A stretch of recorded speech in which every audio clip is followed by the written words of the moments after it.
Hey guys, നമ്മൾ ലൈഫിൽ നിർബന്ധമായിട്ട് ഒരു വട്ടെങ്കിലും ട്രാവൽ ചെയ്തിരിക്കേണ്ട സ്ഥലമാണ് കേട്ടോ ലക്ഷദ്വീപ്. അത്രയ്ക്ക് ബ്യൂട്ടിഫുള്ളാണ്, പറഞ്ഞറിയിക്കാൻ വയ്യ. ഞങ്ങൾ ഈ കഴിഞ്ഞ ഏപ്രിൽ ഒരു 4 days ലക്ഷദ്വീപ് ട്രിപ്പ് പോയി വന്നു കേട്ടോ. അത് ഫുൾ ഫാമിലി ആയിട്ട്, ഞാനും ഹസ്ബൻഡും മോളും എൻ്റെ പേരൻസും പിന്നെ ഹസ്ബൻഡിൻ്റെ പേരൻസും. ഈ വീഡിയോയിൽ ഞാൻ ആ ലക്ഷദ്വീപ് ട്രിപ്പിൻ്റെ ഫുൾ ഡീറ്റെയിൽസ് ആണ് കവർ ചെയ്യാൻ പോകുന്നത് കേട്ടോ, broken into part by part. ഇത് ഡേ 1 നമ്മൾ കൊച്ചിയിൽ നിന്നാട്ടോ ഫ്ലൈറ്റ് എടുത്തത്. കൊച്ചി ടു അഗത്തി ഫ്ലൈറ്റാണ്, ഒരു 1.5 മണിക്കൂറിന് ഫ്ലൈറ്റാണ് കേട്ടോ. പിന്നെ എയർക്രാഫ്റ്റൊക്കെ ഭയങ്കര ചെറുതാണ്, നോർമൽ ഇതിനേക്കാളും. ഫ്ലൈയിങ് ടൈം ഏകദേശം ഒരു 1.5 മണിക്കൂറാണ് കേട്ടോ. അപ്പോൾ നമ്മൾ ലക്ഷദ്വീപിൽ ലാൻഡ് ചെയ്യാൻ പോകുമ്പോഴുള്ള കാഴ്ചയാണ് കേട്ടോ. ഒന്ന് നോക്കിക്കേ, ജസ്റ്റ് സോ ബ്യൂട്ടിഫുൾ. എനിക്കാണെങ്കിൽ ഉണ്ടല്ലോ ഈ നീല കളർ കണ്ടിട്ട് തന്നെ വട്ട് പിടിച്ചിട്ട് ഞാൻ ഭയങ്കര എക്സൈറ്റഡ് ആയിരുന്നു, ഓവർ എക്സൈറ്റഡ് എന്ന് പറയാം. അങ്ങനെ നമ്മൾ അഗത്തി എയർപോർട്ടിൽ ലാൻഡ് ചെയ്ത്. ഇതാണ് ഒരു കുഞ്ഞ് എയർപോർട്ടാണ്, ഭയങ്കര കൗതുകമായിരുന്നു കണ്ടിട്ട്. ചെറുതെന്ന് പറഞ്ഞാൽ ഒരമ്മ അതിന് ചെറുതായിരുന്നു ഇത്. എയർപോർട്ടിൽ നിന്ന് അങ്ങോട്ട് നേരെ പുറത്തേക്ക് ഇറങ്ങുമ്പോഴുള്ള കാഴ്ചയാണ് കേട്ടോ അത്, നിങ്ങളൊന്ന് നോക്കിയേ. അപ്പോൾ ഗൈസ്, ഇതാണ് അഗത്തി എയർപോർട്ട്. ഇന്ത്യയിലെ തന്നെ ഓർ മേ ബി വേൾഡിലെ തന്നെ ഏറ്റവും ബ്യൂട്ടിഫുൾ എയർപോർട്ടിൽ ഒന്നാണ് ഇതെന്ന് പറയാം. എനിക്ക് ഒരു മടിയില്ല കേട്ടോ. എയർപോർട്ടിൽ എത്തിയ തന്നെ നമ്മുടെ ടൂർ ഓപ്പറേറ്റർ നമ്മളെ റിസീവ് ചെയ്യാൻ വന്നിട്ടുണ്ടായിരുന്നു. ആളുടെ പേര് മുഫ്താർ നാട്ടോ. പിന്നെ അവർ 2 കാറൊക്കെ അയച്ചിട്ടുണ്ടായിരുന്നു. അപ്പോൾ നമ്മൾ ആ കാറിലിരുന്നിട്ട് നമ്മുടെ ഹോട്ടലിലേക്ക് പോയിക്കൊണ്ടിരിക്കുമ്പോഴുള്ള കാഴ്ചയാണിത് കേട്ടോ. ഈ നീല കളർ കണ്ടിട്ടുണ്ടല്ലോ, എനിക്ക് പ്രാന്തായി എന്ന് പറയാം ഗൈസ്.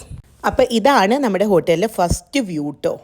അപ്പോൾ ഇതൊക്കെ കണ്ടിട്ട് ഞാൻ വീണ്ടും ഓവർ എക്സൈറ്റഡ് ആയി. കുറ്റം പറയാൻ പറ്റില്ലല്ലോ, നിങ്ങൾക്ക് തന്നെ തോന്നില്ല എന്ത് ഭംഗിയാണ്. അപ്പോൾ ഞാൻ ഈ ലക്ഷദ്വീപ് വ്ളോഗിലൂടെ ലക്ഷദ്വീപിൽ പോയിട്ടും അവിടെയുള്ള എല്ലാ കാര്യങ്ങളും കവർ ചെയ്യുന്നതായിരിക്കും. Do stay tune, do support me, see you next time, bye. അത് മാത്രമല്ല, ഈ സീരീസ് കണ്ടു കഴിയുമ്പോൾ ഏകദേശം ഒരു തീരുമാനമാവട്ടെ, നിങ്ങൾക്ക് നിർബന്ധമായിട്ട് ലക്ഷദ്വീപിൽ പോയി വന്നേ പറ്റുള്ളൂ എന്നാവും. അപ്പോൾ വീണ്ടും ബൈ, വീണ്ടും കാണാം, bye. Hello guys, back to today's episode. അപ്പോൾ നമ്മുടെ ഹോട്ടലിൽ എത്തിയിട്ടുള്ള ഫസ്റ്റ് വ്യൂ ആണ് ഇട്ടത്. നിങ്ങൾക്കറിയാലോ, ഞാൻ ലക്ഷദ്വീപ് എത്തിയത് മുതൽ ഓവർ എക്സൈറ്റ്മെൻറ്റ് മൂത്ത് അങ്ങനെ ഓടിച്ചാടി നടക്കുമായിരുന്നേ. അപ്പോൾ പോയേനെ, ജസ്റ്റ് മിസ്. സത്യം പറഞ്ഞത് എൻ്റെ ഡ്രീമിലെ പോലെയായിരുന്നു കേട്ടോ. കടലിലൊരു ഊഞ്ഞാലിലൊക്കെ ഇരുന്ന് അങ്ങനെ ആടി. അപ്പോഴേക്കും നമുക്ക് വെൽക്കം ഡ്രിങ്ക് ആയി ടെൻറ്റ് കോക്കനട്ട് വന്നു കേട്ടോ. നമ്മൾ താമസിച്ച വൈറ്റ് സാൻഡ് റിസോർട്ടിലാണ്. ആൻഡ് ബൈ ദ വേ, ഇതൊരു പ്രൊമോഷണൽ വീഡിയോ അല്ല. നമ്മളങ്ങനെ ലക്ഷദ്വീപിലെത്തി. മോദി വരുമ്പോ വരണമെന്നായിരുന്നു ആഗ്രഹം. എന്നാലും ഹാപ്പി അല്ലേ അമ്മേ? ലക്ഷദ്വീപ് 2-3 വട്ടമായില്ലേ വരുന്നു? ഞാൻ 6 തവണയോ? മമ്മി ആദ്യമായിട്ടല്ലേ? ഇഷ്ടായോ? Did you like it? റിസോർട്ടിന് മുന്നിലുള്ള വ്യൂ ഒക്കെ ആസ്വദിച്ച് റൂമിലൊന്ന് കയറി പോലും നോക്കാതെ ഞങ്ങളിങ്ങനെ പലതരം ഊഞ്ഞാലുകളിൽ ആടി ആർമാദിക്കുകയായിരുന്നു ഗൈസ്. പിന്നെ ഈ വീഡിയോ കാണുമ്പോൾ നിങ്ങൾക്കും ചിലപ്പോൾ തോന്നുന്നുണ്ടാവും എനിക്ക് മാത്രമല്ല എൻ്റെ കെട്ടിയോനും ഏകദേശം പ്രാന്തായിട്ടുണ്ടെന്ന്. ആണ്, അത്രയ്ക്ക് എക്സൈറ്റഡ് ആയിരുന്നു കേട്ടോ ഞങ്ങളെല്ലാവരും. ടർക്കോയ്സ് ബ്ലൂ എന്നൊക്കെ പറഞ്ഞത് ഇതാട്ടോ സാധനം. അല്ല, നമ്മുടെ നാട്ടിലെ ചാവക്കാടും കൊച്ചി കടപ്പുറത്തൊന്നും ഈ ഒരു ബ്ലൂ ഒന്നും കിട്ടില്ല കേട്ടോ. ഇവിടുത്തെ ഈ ഊഞ്ഞാല് സെറ്റപ്പൊക്കെ കണ്ടപ്പോൾ ഞാൻ ഭയങ്കര ഹാപ്പിയായി. ഞാൻ വിചാരിച്ചു ഇവിടുത്തെ മാത്രം പ്രത്യേകതയാണ്, പക്ഷെ അതങ്ങനെയല്ല. ലക്ഷദ്വീപിൽ പല ഭാഗത്തും ഇങ്ങനെ ഒരുപാട് സ്വിങ്സ് ഒക്കെ ഉണ്ട്. അത് പിന്നെ കാണിച്ചു തരാം കേട്ടോ. ഈ കാണുന്ന ഏരിയയിലാണ് കേട്ടോ നമ്മുടെ ലഞ്ചും ബ്രേക്ക്ഫാസ്റ്റൊക്കെ സെർവ് ചെയ്യുന്നത്. പിന്നെ ഇത് നമ്മുടെ റൂമിൻ്റെ ബാൽക്കണിയിൽ നിന്നുള്ള വ്യൂ ആണ് കേട്ടോ. പൊളിയല്ലേ? പിന്നെ ഗൈസ്, അപ്പോഴത്തെ ഒരു എക്സൈറ്റ്മെൻറ്റിൽ ഞാൻ റൂമിൻ്റെ ഉള്ളിലെ വീഡിയോസൊക്കെ എടുക്കാൻ മറന്നുപോയിട്ടോ. ഹോട്ടലിൽ തന്നെ നമുക്ക് ലഞ്ച് അറേഞ്ച് ചെയ്തിട്ടുണ്ടായിരുന്നു. നമ്മൾ ലോക്കൽ ലക്ഷദ്വീപ് ഫുഡാണ് പറഞ്ഞിട്ടുണ്ടായിരുന്നത്. അപ്പോൾ ചോറ്, കറി, ടൂണ ഫ്രൈ അങ്ങനെയൊക്കെ ആയിരുന്നു. ആ വീഡിയോ എൻ്റെ ഡിലീറ്റ് ആയി പോയി നൈസായിട്ട്. ബൈ ഞാൻ പറയാൻ ഉദ്ദേശിച്ചത് എന്താണെന്ന് വെച്ച് കഴിഞ്ഞാൽ ലക്ഷദ്വീപിൽ അങ്ങനെ റെസ്റ്റോറൻറ്റ്സ്, കഫേസ് അല്ലെങ്കിൽ പുറത്ത് പോയി കഴിക്കാനുള്ള ഓപ്ഷൻസൊക്കെ ഭയങ്കര ലിമിറ്റഡോ അല്ലെങ്കിൽ ഇല്ലയെന്ന് തന്നെ പറയാം. സോ നമുക്ക് മിക്കപ്പോഴും നമ്മുടെ ഫുഡ് റിസോർട്ടിൽ നിന്നായിരിക്കും അറേഞ്ച് ചെയ്യുന്നത്. ഇനിയിപ്പോൾ നമ്മുടെ ഒരു ദിവസത്തെ ട്രിപ്പ് അൺഇൻഹാബിറ്റഡ് ഐലൻഡ്സിലാണെങ്കിൽ ഇവിടുന്ന് പാക്ക് ചെയ്ത് കൊണ്ടുപോവാണ്. അത് നമ്മുടെ ടൂർ ഓപ്പറേറ്റർ അറേഞ്ച് ചെയ്യും കേട്ടോ. ഗൈസ്, നിങ്ങൾക്ക് ഓർമ്മയുണ്ടോന്ന് എനിക്കറിയില്ല, നമ്മളിപ്പോഴും ഡേ 1 തന്നെയാണ് കേട്ടോ. സോ ഡേ 1 ബാക്കി കലാപരിപാടികൾ അടുത്ത എപ്പിസോഡ്, അതായത് എപ്പിസോഡ് 3 കാണാം. Stay tune, bye. Hello guys, welcome back to Lakshadweep vlog series episode 3. നമ്മളിപ്പോഴും ഡേ 1 അഗത്തി ഐലൻഡിൽ തന്നെയാണ്.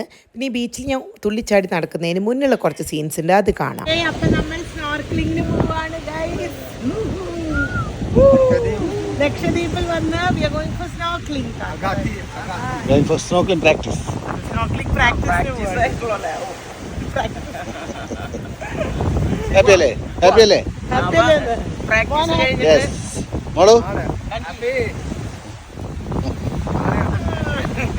അപ്പോൾ നമ്മുടെ ഉച്ചത്തിൽ 5 കഴിഞ്ഞ് ഒരു 2:30 ആയപ്പോൾ സ്നോർക്കലിംഗ് പ്രാക്ടീസിന് ഇറങ്ങിട്ടോ. ഇതേ ഹിപ്പോപ്പൊട്ടാമസ് പോലെ വെള്ളത്തിൽ പൊന്തി കിടക്കുന്നതിൻ്റെ കെട്ടുവിനെ കണ്ടില്ലേ? ഇത് കാണുമ്പോൾ വലിയ സംഭവമായിട്ട് തോന്നണ്ട. ഉപ്പുവെള്ളത്തിൽ ആർക്കും പൊന്തി കിടക്കാൻ പറ്റും. കമ്പാരിറ്റീവ്ലി ഭയങ്കര ഈസി ആട്ടോ ഗൈസ്. ഞാൻ പിന്നെ ക്യാമറയും തൂക്കി പിടിച്ച് ഈ നിപ്പായിരുന്നു. വീഡിയോ മുഖ്യമാണല്ലോ, എന്താ ചെയ്യുക. സംഭവം നട്ടുച്ചയ്ക്കാണെങ്കിലും നമ്മൾ ഈ ചൂടൊന്നും അറിഞ്ഞില്ല. വെള്ളത്തിൽ ഇങ്ങനെ നിൽക്കാൻ നല്ല രസമുണ്ടായിരുന്നു. ദേ അവിടെ ഒരു കുട്ടി ഡോൾഫിനെ പോലെ എൻ്റെ മോൾ അവിടെ നീന്തി തുടിക്കുന്നുണ്ട്. സ്നോർക്ലിങ് മൊത്തം പഠിച്ചു എന്ന് അവളുടെ വിചാരം. ദേ നിൽക്കുന്ന എൻ്റെ മമ്മി ജാൻ. സംഭവം വലിയ നീന്തൽ വിദഗ്ധയാണെങ്കിലും സ്നോർക്ലിങ് ചെയ്യുമ്പോൾ മൂക്കുകൂടെ ശ്വാസം എടുക്കരുത്, വായക്കൂടെ എടുത്ത് വായക്കൂടെ വിടരുന്ന് എത്ര പറഞ്ഞിട്ട് ആൾക്ക് തലക്കറിയില്ല. അങ്ങനെ കുറച്ച് നേരം കൂടിയൊക്കെ ഊഞ്ഞാലിരുന്ന് വീഡിയോ ഷൂട്ട് നടത്തിയിട്ട് ഞാനും പോയിട്ട് സ്നോർക്ലിങ് പ്രാക്ടീസ് ചെയ്യും. ഞാൻ പിന്നെ വൻ സംഭവമായിട്ട് പെട്ടെന്ന് പഠിച്ചു ഗൈസ്. പിന്നെ ഈ കിളീനെ നിങ്ങൾ ശ്രദ്ധിച്ചു, പേരെനിക്ക് അറിയില്ല. അതിങ്ങനെ തിരടൊപ്പം ഇങ്ങനെ കടലിലിങ്ങനെ ഇറങ്ങിയും കയറിയും ഇര പിടിക്കാൻ നടക്കണ്ടായിരുന്നു. നല്ല രസമുണ്ടായിരുന്നു കേട്ടോ. അപ്പോൾ നമ്മൾ സ്നോർക്ലിങ് പ്രാക്ടീസ് ഒക്കെ കഴിഞ്ഞ് നേരെ ചായയും ബിസ്ക്കറ്റും കഴിച്ചിട്ട് അടുത്ത സൈറ്റ് സീയിങ് ഈവനിങ് അഗത്തിയിലെ സൈറ്റ് സീയിങ് ഒക്കെ പറഞ്ഞിട്ടുണ്ടായിരുന്നു. അതിനുള്ള വണ്ടിയൊക്കെ വന്നു. അപ്പോൾ നമ്മൾ നേരെ അങ്ങോട്ട് വിട്ടു. അഗത്തിയിലെ സൈറ്റ് സീയിങ് ഒക്കെ വൻ പൊളിയായിരുന്നു കേട്ടോ ഗൈസ്. ഡീറ്റെയിൽസ് ഒക്കെ എപ്പിസോഡ് 4 കാണിക്കാം. Stay tune. ബൈ. ഇത് എൻ്റെ ലൈഫിലെ തന്നെ ഒരു ഡ്രീമിയസ്റ്റ് മൊമെൻ്റ് ആണ് കേട്ടോ. ഇത് മാത്രമല്ല, ലക്ഷദ്വീപിൻ്റെ ഓരോ കോർണേഴ്സും അത്രയ്ക്ക് ബ്യൂട്ടിഫുൾ ആണ് കേട്ടോ. നമ്മൾ പലയിടത്തും ഇങ്ങനെ കണ്ട് ആഗ്രഹിച്ചിട്ടുള്ള ആ ഒരു പിക്ചർ പെർഫെക്റ്റ് ഫ്രെയിമല്ല ഫ്രെയിംസ് ഒരുപാടെണ്ണം ഇവിടെയുണ്ട്. Welcome back to Lakshadweep travel vlog episode 4. അപ്പോൾ നമ്മൾ കഴിഞ്ഞ എപ്പിസോഡിൽ പറഞ്ഞു നിർത്തിയത് സ്നോർക്ലിംഗ് പ്രാക്ടീസ് കഴിഞ്ഞിട്ട് അഗത്തി ഐലൻഡിലെ സൈറ്റ് സീയിങ് ആണ്. നമ്മളൊരു ഏകദേശം 4 മണിയാകുമ്പോൾ ഇറങ്ങിയിട്ടോ സൈറ്റ് സീയിങ്ങിന്. നമ്മുടെ പ്ലാൻ എന്തായിരുന്നു എന്ന് വെച്ച് കഴിഞ്ഞാൽ അഗത്തിയിൽ പറ്റാവുന്ന അത്ര സ്ഥലങ്ങളൊക്കെ കവർ ചെയ്തിട്ട് വൈകുന്നേരം സൺസെറ്റിന് അന്താൻ ബീച്ചിൽ എത്താനായിരുന്നു. അപ്പോൾ നിങ്ങൾ വിചാരിക്കുന്നുണ്ടാവും 2 മണിക്കൂർ കൊണ്ട് ഇത്രയൊക്കെ കവർ ചെയ്യാൻ പറ്റുമെന്ന്. അതെന്താണെന്ന് വെച്ചാൽ അകത്തെ ഒരു ചെറിയൊരു ഐലൻഡാണ് കേട്ടോ. അതിൻ്റെ നീളം ഏകദേശം ഒരു 7-7.5 കിലോമീറ്ററേ ഉള്ളൂ. അതുപോലെ തന്നെ അവിടുത്തെ പോപ്പുലേഷൻ എനിക്ക് തോന്നുന്നു ഏകദേശം ഒരു 7,000 ആൾക്കാരൊക്കെ ഉള്ളൂ. അതിൻ്റെ ഏറ്റവും ബ്യൂട്ടിഫുൾ ആയിട്ടുള്ള കാര്യം എന്താണെന്നറിയോ, അവിടെയുള്ള ആൾക്കാർക്ക്, അതായത് അകത്തിയിലുള്ളവർക്ക് മിക്കവർക്കും അങ്ങോട്ടും ഇങ്ങോട്ടും നല്ല പരിചയമാണ്. അപ്പോൾ നമ്മൾ ഫസ്റ്റ് പോയത് വെസ്റ്റേൺ ബോട്ട് ജെട്ടി ആട്ടോ. ഇത് ഇൻ്റർ ഐലൻഡ് ബോട്ട് ട്രാൻസ്പോർട്ടേഷന് യൂസ് ചെയ്യുന്ന ഒരു ബോട്ട് ജെട്ടിയാണ്. പിന്നെ പോണ വഴിക്ക് ഗോൾഡൻ ജൂബിലി മ്യൂസിയം ഉണ്ടായിരുന്നു. അവിടെ ഞങ്ങൾ കയറിയില്ല കേട്ടോ. ഈ തിരങ്ങനെ അടിച്ചു വരുന്ന കാണാൻ ഇതാണ് ലഗൂൺ ബീച്ച്. ലഗൂൺ ബീച്ചും അതിൻ്റെ അടുത്തുള്ള ഏരിയ ആണ് കേട്ടോ. ഭയങ്കര ബ്യൂട്ടിഫുൾ ആണ്. ഇതിൻ്റെ ബ്ലൂ ഒരു വേറെ പ്രത്യേക ബ്ലൂ ആണ്. നമ്മുടെ ഹോട്ടലിന് മുന്നിലുള്ള ബ്ലൂ കളറിനേക്കാളും കുറേയും കൂടി ഡിഫറെൻ്റ് ആണ്. വേറെ ഷെയ്ഡ് ഓഫ് ടെർക്കോയ്സ് ആണ് കേട്ടോ. ഞാനങ്ങനെ അവിടെ പാറി നടന്ന് ഫോട്ടോഷൂട്ടും വീഡിയോ ഷൂട്ടൊക്കെ ചെയ്തു. ഒരു ഫോട്ടോഷൂട്ട് ചെയ്യാൻ പറ്റിയ ബെസ്റ്റ് സ്പോട്ടാണ്. ഞങ്ങൾക്ക് വളരെ നല്ല കുറച്ച് പിക്ചേഴ്സ് ഇവിടുന്ന് കിട്ടിയിട്ടോ. അത് കഴിഞ്ഞ് നമ്മൾ നെക്സ്റ്റ് സ്പോട്ടിൽ പോയി. പോണ വഴിയൊക്കെ ഈ ബ്ലൂ കളറുള്ള കടലൊക്കെ കണ്ട് അങ്ങനെ ആസ്വദിച്ച് നല്ലൊരു ബ്യൂട്ടിഫുൾ ഡ്രൈവ് ആട്ടോ അത്. ഇനി നിങ്ങൾ ഈ സീനൊന്ന് നോക്കിയേ. നേരത്തെ കണ്ടേക്കാളും ഡിഫറെൻ്റ് അല്ലേ. പറയുമ്പോൾ ഒരു ഇച്ചിരി അങ്ങോട്ട് മാറുമ്പോഴേക്കും എന്തോ ഒരു ഡിഫറെൻ്റ് ആണെന്നറിയോ. ആ കടലിൻ്റെ ഒരു തിരയും അതിൻ്റെ കളറും ആകെ മൊത്തം രൂപഭംഗിയൊക്കെ മാറി. ഇത് അഗത്തി ഐലൻഡിലെ ഈസ്റ്റേൺ ജെട്ടിയാണ് കേട്ടോ. ഇവിടെ ഈ പാലത്തുമ്പോൾ നിന്നിട്ടുള്ള കാഴ്ച കാണാൻ നല്ല രസമാട്ടോ. 2 സൈഡും കടലും ഈ പാലം ഇങ്ങനെ കടലിൻ്റെ നടുക്ക് കൂടെ ഇങ്ങനെ കുറച്ച് ദൂരമുണ്ട്. നല്ല രസമാണേ. അപ്പം നമ്മൾ ലക്ഷദ്വീപില് അഗത്തി ഐലൻഡിൽ എവിടെയാ ഈസ്റ്റേൺ ജെട്ടിയോ? Eastern jetty. അപ്പോൾ അവിടെ നിന്ന് കാഴ്ചകളൊക്കെ കണ്ടിട്ട് സൺസെറ്റിൻ്റെ ടൈം ആയി തുടങ്ങി. അപ്പം നമ്മൾ നേരെ വെച്ച് പിടിച്ചു അന്താൻ ബീച്ച്. ഇത് അഗത്തിയിലെ തന്നെ മോസ്റ്റ് ബ്യൂട്ടിഫുൾ ബീച്ചാണെന്ന് എനിക്ക് തോന്നി കേട്ടോ. ഈവനിങ് സൺസെറ്റ് ആയിട്ട് ഇവിടെ നല്ല വൈബാണ്. അപ്പോൾ ആ ഡീറ്റെയിൽസ് ഒക്കെ ആയിട്ട് നമുക്ക് അടുത്ത എപ്പിസോഡിൽ കാണാം. Stay tune. ബൈ. ഈ ഒരു മൊമെൻ്റ് ഉണ്ടല്ലോ, എനിക്ക് ലൈഫിൽ ഏറ്റവും ഇഷ്ടപ്പെട്ട മൊമെൻറ്റ്സിലൊന്നാണ്. ആ സൺസെറ്റും കണ്ട് അങ്ങനെ ഊഞ്ഞാലിലൊക്കെ ആടി തിരയിൽ ഇങ്ങനെ കാലുകൊണ്ടൊക്കെ തട്ടിയിട്ട് ഇതൊരു ബ്യൂട്ടിഫുള്ളാണ്. ഞാൻ ഒരുപാട് വട്ടം ആഗ്രഹിച്ചിട്ട് കിട്ടിയ ഒരു മൊമെൻ്റ് ആട്ടോ ഇത്. പിന്നെ ഇതും എൻ്റെ ഒരു favourite auto. So guys, welcome back to Lakshadweep travel vlog episode 5.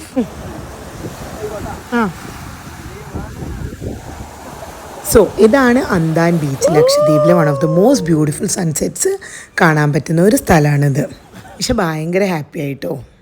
So ഇതുള്ളത് നമ്മുടെ അഗത്തി ഐലൻഡിൽ തന്നെയാണ്. നമ്മുടെ അഗത്തി സൈറ്റ് സീയിങ്ങിൻ്റെ ഭാഗമായിട്ട് നമ്മുടെ ടൂർ ഓപ്പറേറ്റർ നമ്മൾ അന്താൻ ബീച്ചിൽ കൊണ്ടുപോയിട്ടുണ്ടായിരുന്നു. ഇവിടുത്തെ ഓരോ സീനറിയും ഒരു പോസ്റ്റ് കാർഡിലെ സീനറീസ് പോലെ ഉണ്ടായിരുന്നു കേട്ടോ. അത്രയ്ക്ക് രസമായിരുന്നു. You can see it for your self.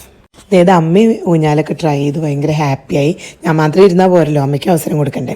ഒരു നോട്ട് വർത്തി കാര്യം എനിക്ക് പറയാനുള്ളത്, നമ്മളൊരു വീക്ക് ഡേ ആണ് പ്ലാൻ ചെയ്തത്. ഒരു മൺഡേ, അതും വിഷുവിൻ്റെ അന്നായിരുന്നു. സോ വീക്ക് ഡേ പ്ലാൻ ചെയ്യാൻ പറ്റുകയാണെങ്കിൽ എന്താ ഏറ്റവും ബെസ്റ്റ് എന്ന് വെച്ച് കഴിഞ്ഞാൽ നമ്മുടെ എയർ ഫ്രയറൊക്കെ നല്ല ചീപ്പായിരിക്കും കമ്പാരിറ്റീവ്ലി. ഈവൻ സീസൺ ആയാൽ പോലും. അതുപോലെ തന്നെ നമുക്ക് ഒരുപാട് ഫ്രീ സ്പേസസ് കിട്ടും. വലിയ ക്രൗഡൊന്നും ഉണ്ടാവില്ല. ഇനിയിപ്പോൾ നിങ്ങൾ പീക്ക് സീസണിൽ പോയാലും ഇന്ത്യയിലെ മറ്റ് ടൂറിസ്റ്റ് ഡെസ്റ്റിനേഷൻസ് വെച്ച് ലക്ഷദ്വീപിൽ തിരക്ക് കുറവായിരിക്കും. കാരണം ഇവിടെ പെർമിറ്റ് ഉണ്ടെങ്കിലേ പോകാൻ പറ്റുള്ളൂ. സോ ഒരു ലിമിറ്റ് വെച്ച് അവർ പെർമിറ്റ് കൊടുക്കില്ല. സോ കമ്പാരിറ്റീവ്ലി നല്ല തിരക്ക് കുറവായിരിക്കും ലക്ഷദ്വീപ് ഐലൻഡ്സിൽ. അങ്ങനെ ഗൈസ്, ഞാൻ ഊഞ്ഞാലിരുന്ന് തലങ്ങും മെലങ്ങും ആടി എൻ്റെ ബക്കറ്റ് ലിസ്റ്റിലെ ആഗ്രഹങ്ങളൊക്കെ സാധിച്ചു. സോ നമുക്ക് നെക്സ്റ്റ് സീൻസിലോട്ട് പോവാം. ഇവിടുത്തെ മിക്ക ബീച്ചിലും വലിയ തിരയൊന്നുമില്ല. സോ നമുക്ക് കടലിൽ കുറച്ച് നല്ലോണം ഇറങ്ങിപ്പോയി ഫോട്ടോസും വീഡിയോസൊക്കെ എടുക്കാനും എൻജോയ് ചെയ്യാനും പറ്റും കേട്ടോ. അപ്പോൾ ഇതേ നമ്മുടെ ഫുൾ ഫാമിലി ആയിട്ടാണ് ഞങ്ങൾ ട്രിപ്പ് വന്നതെന്ന് നിങ്ങൾക്ക് ഓർമ്മയുണ്ടാവുമല്ലോ അല്ലേ. അപ്പോൾ ഇതേ അച്ഛനും അമ്മയും എൻ്റെ അമ്മയും ഒക്കെ എല്ലാവരും ഇതുപോലെ സൺസെറ്റ് ആസ്വദിച്ച് അന്തമിട്ടിരിക്കുകയായിരുന്നു. ഇത് കണ്ടില്ലേ, ഇതുപോലെ ഫോട്ടോസും വീഡിയോസും എടുക്കാൻ പറ്റിയ സ്പോട്ട്സ് നല്ലോണം ഉണ്ട് അന്താൻ ബീച്ചിൽ. ഈ കാണുന്നാട്ടോ ഏകദേശം ബീച്ചിൻ്റെ ഒരു 360 വ്യൂ. നല്ല പ്രിസ്റ്റൈൻ ക്ലിയർ ബീച്ച്, പിന്നെ കുറേ സ്വിങ്സ് അവിടെ ഇവിടെയൊക്കെ ആയിട്ട് ഈ ഒരു വാക്ക് വേ. പിന്നെ ആ അറ്റത്തൊരു കഫേ ഉണ്ട്, ഒരേ ഒരു കഫേ ഉള്ളൂ. അവിടെ അത്യാവശ്യം തിരക്കുണ്ടായിരുന്നു. അവിടുന്ന് കുറച്ച് ചായ അങ്ങനെ കാര്യങ്ങളൊക്കെ കിട്ടും കേട്ടോ. അപ്പോൾ നമ്മൾ ആന്താൻ ബീച്ചിലെ സൺസെറ്റ് പോയിന്റിൽ വന്നിരിക്കുകയാണ്. It's A beautiful sunset. എപ്പോഴും എൻ്റെ തല എൻ്റെ ഫുൾ ഫിഗർ പറ്റില്ലല്ലോ. അപ്പോൾ വീണ്ടും അമ്മയുടെ കുറച്ച് ഫോട്ടോഷൂട്ടൊക്കെ നടത്തി അമ്മേനോട് ക്യാറ്റ് വാക്കൊക്കെ ചെയ്യാൻ പറഞ്ഞ് അമ്മ ദേ നടന്നു വരുന്നു. അപ്പോഴേക്കും നമ്മുടെ അവിടെ നിന്ന് ഓർഡർ ചെയ്ത കട്ടൻ ചായ വന്നു കേട്ടോ. ഈ ഒരു വ്യൂ കണ്ട് ചായ കുടിച്ചിരിക്കാൻ ഭയങ്കര രസമായിരുന്നു. It's truly amazing. പിന്നെ ഇത് ബീച്ചൊക്കെ അത്യാവശ്യം നല്ല ലൈറ്റിങ്ങും കാര്യങ്ങളൊക്കെ ആയിട്ട് നന്നായി ഡെക്കറേറ്റ് ഒക്കെ ചെയ്തിട്ടുണ്ടായിരുന്നു. സോ ഈവനിങ്സ് ഭയങ്കര രസമാണ് ഇവിടെ. സോ നമ്മൾ ഇനിയിപ്പോൾ ഇവിടുത്തെ ഇന്നത്തെ സൈറ്റ് സീയിങ് കഴിഞ്ഞു. So we are heading back to the hotel. പോയി കുറച്ച് റെസ്റ്റ് എടുക്കണം. സോ നമ്മളിനി നാളെ സെക്കൻഡ് ഡേ ആണ് ലക്ഷദ്വീപിൽ, അഗത്തി ഐലൻഡിൽ. So stay tune for episode 6. By.